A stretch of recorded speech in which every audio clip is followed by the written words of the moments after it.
नमस्कार बालमित्रांनो, माझे नाव आहे आराध्या हनुमान शिंदे. मी इयत्ता दुसरी शिकते. माझ्या मॅडमने काल मला हे पुस्तक दिले.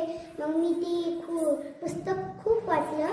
मग मी आता या पुस्तकातलं माहिती सांगणार आहे. माझ्या पुस्तकाचे नाव वन आणि ती. ह्या पुस्तकात एक पारू नावाची मुलगी राहते. मग ती खूप आळसी राहते. मग तिला एकदा आई वडील राहिना, मग तिला आजीकडे राहते. तिला आजीची मदत करते कामामध्ये. मग तिला अभ्यासात खूप कंटाळा येतात. तिने लिहायला खूप कंटाळा करते. मग तिने एकदा झोपेतून उठली की त्या वनव्याकडे पाहिली की ती खूप सुंदर दिसला. मग तिनं त्या वनव्याकडे जायचं ठरवलं. मग तिनं उठली आणि गेली. त्यात जायचं ठरवलं तर गेली की तिथं पोहोचली. त्या जंगलात पोहोचली की ती वनवा खूप भयंकर दिसला की तिला भीती वाटली. खूप भीती वाटली की तिने पळत तिच्या आजीकडे गेली.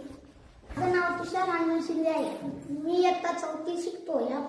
मला काल मॅडमने हे पुस्तक दिले. या पुस्तकाचं नाव आहे स्वप्नाचा पाठलाग. या पुस्तकात का आहे मी आज सांगणार आहे. ह्या पुस्तकात एक अथर्व नावाचा मुलगा राहतोय. त्या मुलांना अभ्यास येत नव्हता. म्हणजे गुरुजीने अभ्यास कर म्हणले की अभ्यास करत नाही. असं तसं मग गुरुजीने एका दिवशी त्याला रागवले. त्याला गुरुजींचा खूप राग आला. म्हणजे घरी गेला, शाळा सुटल्यास घरी गेला आणि लय खूप जिद्द करून अभ्यास केला. मम्मी पप्पांनी बी नको अभ्यास करू, थोड्या वेळ जेवण ते करू नको मम्मी म्हणून रात्रभर अभ्यास करत बसला. सकाळी जाऊन गुरुजीला वाचून लावला. हा मुलांनो, आपण बी अभ्यास करून गुरुजीला दाखवला पाहिजे. धन्यवाद.